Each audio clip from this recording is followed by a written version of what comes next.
শরীফ ওসমান হাদি, ঠিক না বেঠিক? যারা এখন বলো বীর, বলো উন্নত মম শির, শির নেহারি আমারি, নত শির ওই শিখর হিমাদেরই। তার ভিতরে জাগরণী কবিতা এটা সহ্য করতে পারে নাই বিজাতিরা, দাদা বাবুরা, এ ভারতের দালালেরা সহ্য করতে পারে নাই। তাই তো তাকে আততায়ীরা, সন্ত্রাসীরা গুলি করে পাখির মতো শহীদ করে দিয়েছে। কসম আল্লাহর, যুগে যুগে যারা শহীদ হয় ওরা মরে না, ওরা মরে অমর হয়ে থাকে। কথা ঠিক না বেঠিক? জোরে গান। হলদে ডানার সেই পাখিটি এখন ডালে ডাকে না, মনের কোণে রঙিন ছবি এখন সে আর আঁকে না। এখন কেন ধূসর হলো মন, মিলিয়ে গেল মিষ্টি গোলাপ বন। এখন কেন স্বপ্ন ভরা, এখন কেন স্বপ্ন ভরা, চোখটি চেয়ে থাকে না, মনের কোণে রঙিন ছবি এখন সে আর আঁকে না। এখন কেন হচ্ছে মানুষ খুন, বুকের আগুন জ্বলছে অনেক গুণ। এখন কেন হচ্ছে মানুষ খুন, বুকের আগুন জ্বলছে অনেক গুণ। লড়াকুদের মাথায় কেন, লড়াকুদের মাথায় কেন বিজয় রাঙা মাখে না, মনের কোণে রঙিন ছবি এখন সে আর আঁকে না। হলদে ডানার সেই পাখিটি এখন ডালে ডাকে না, মনের মাঝে রঙিন ছবি এখন সে আর আঁকে না। শহীদ হাদি শরীফ ওসমান কই, বুকের আগুন জ্বলছে যে রই রই। শহীদ হাদি শরীফ ওসমান কই, বুকের আগুন জ্বলছে যে রই রই। বুলেট বোমা বুক কেড়ে নেয়, বুলেট বোমা বুক ফেরে নেয়, কেউ কি খবর রাখে না, মনের কোণে রঙিন ছবি এখন সে আর আঁকে না।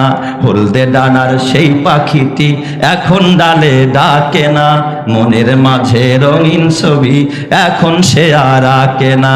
আল্লাহ তুমি বুঝার তৌফিক দাও, জোরে কানা আমিন। কবি নজরুল ডাক দিয়া কয়, বলো বীর, বলো উন্নত মম শির, শির নেহারি আমারি, নত শির ওই শিখর হিমাদেরীর। এই বিদ্রোহী কবি, তার কিন্তু কি ছিল না বাবা? দাড়ি ছিল না। কবি নজরুলের কি দাড়ি ছিল নাকি? কিন্তু ভিতরে ইমানে ভরা। পক্ষান্তরে রবীন্দ্রনাথ ঠাকুরের দাড়ি আছে না নাই? ওরে বাপরে বাপ, আমার দাড়ি আর কতটুকু? আমার তো মনে হয় 3-4 গুণ বড় হবে রবীন্দ্রনাথ ঠাকুরের দাড়ি। দেখছেন না? হ্যাঁ, এই যে এই বর্তমান ভারতের যে প্রধানমন্ত্রী, এর আগে যে ছিল কি মনমোহন সিং না? মনমোহন সিং এর পাগড়ি বান্ধা দেখছেন? উম্মা গুমা, আমার পাগড়ির আর কি ঢক, মনমোহন সিং এর পাগড়ির দিকে তাকাইতেই মনে চায়। কথা ঠিক না ব্যাটিক জোরে কন? তার মানে খালি দাড়ি রাখলে আর পাগড়ি পরলে কি জান্নাতে যাওয়া যায় নাকি? কথা কয় না? তাহলে এই যে ঠাকুরের তো দাড়িও লম্বা, মাথায় লম্বা চুল ছিল, দাড়িও লম্বা ছিল, তাই বলে কি ঠাকুর কি জান্নাতি? কথা কয় না? কি সন্দেহ আছে নাকি আপনাদের?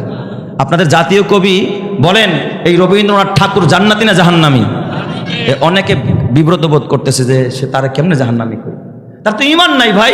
এই কথা যদি কারো মানে একটু সন্দেহ থাকে যে জান্নাতি হইলেও হইতে পারে, তাহলে তারও ঈমান থাকবে না। ঠিক বললাম না ব্যাঠিক বললাম? বলেন এই লোকটা জান্নাতি না জাহান্নামী? পক্ষান্তরে কবি নজরুল জান্নাতি না জাহান্নামী? জান্নাতি, তার ঈমান ছিল। নজরুলের কবিতা শুনেন, মসজিদেরও পাশে আমায় কবর দিও ভাই, মুয়াজ্জিনের আজান যেন কানে শুনতে পাই। সূরা ফাতিহার তাফসীর করছে তিনি কবিতার ছলে। তার মানে ইসলামী ভাবধারার একজন কবি ছিলেন, কিন্তু চেহারায় দাড়ি ছিল না, ভিতরে কি ছিল? ঈমান। জোরে বলেন না, কি ছিল? ঈমান। একদিন ঠাকুর আর এই কবি নজরুল এক মজলিসে দুইজনে দাওয়াত পাইছে। এক যুগের কবি তো, আর কবিরা দেখবেন কথায় কথায় কবিতার ছলে কথা কয়। তো ঠাকুর আগে মাইকটা নিয়ে নজরুল একটু পচাইতে চাইছে। ইমানদারদেরকে সবাই কি দেয়? খোসা দেয়, খোসা দেয় কাঠমোল্লা কয়া। তো কবি নজরুল তিনি তার পরের ফলোর প্রথম তো ঠাকুর আগে কবিতা একটা বানায় এসা কয়, ওগো নজরুল তুমি করেছ ভুল, কেটেছ দাড়ি রেখেছ চুল। নজরুল তুমি একটা ভুল করছো, দাড়ি কাটটা কি রাখছো? চুল রাখছো। দাড়ি নাই, মাগার মাথায় লম্বা লম্বা চুল। এটা ঠিক, সে সুন্নতটা কি করে নাই? পালন করে নাই, সুন্নতের খেলাফ করছে, কিন্তু তারে জাহান্নামী বলার কোনো সুযোগ নাই। নজরুলের ফলোয়ার আসছে, সে তার আগের থেকে কবিতার বানায় আনে নাই যে আমার ঠাকুর কি প্রশ্ন করবে, এর উত্তর কি দেব। হঠাৎ উপস্থিত তিনি উঠছে, দেখেন ইমানদারের ইমান কেমন। তিনি মাইকটা হাতে নিয়ে কও, গো ঠাকুরদা বলেছ আচ্ছা ইমান ছেড়ে তুমি মালাউনের বাচ্চা। সুবহানাল্লাহ জোরে কোন সবাই, আরো জোরে কোন আল্লাহু আকবার।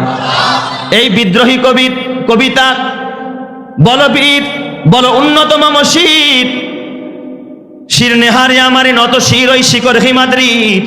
এই কবি ডাক দিয়া কয়, মুসলমান তোরা তো ছাগলের জাতি না, তোরা বীরের জাতি, তোরা তো বীর, তোরা তো বাহাদুর, তোরা ছাগল না। তোর মাথাটা কোনো বড় বৃক্ষের সামনে নত হবে না, মাজারের সামনে নত হবে না, কোনো খাজার সামনে নত হবে না।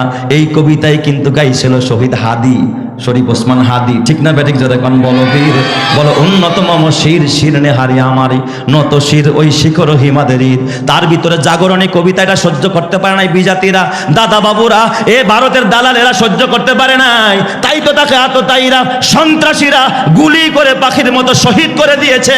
কসম আল্লাহর, যুগে যুগে যারা শহীদ হয় ওরা মরে না, ওরা মরে অমর হয়ে থাকে। কথা ঠিক না বেঠিক? জোরে কান।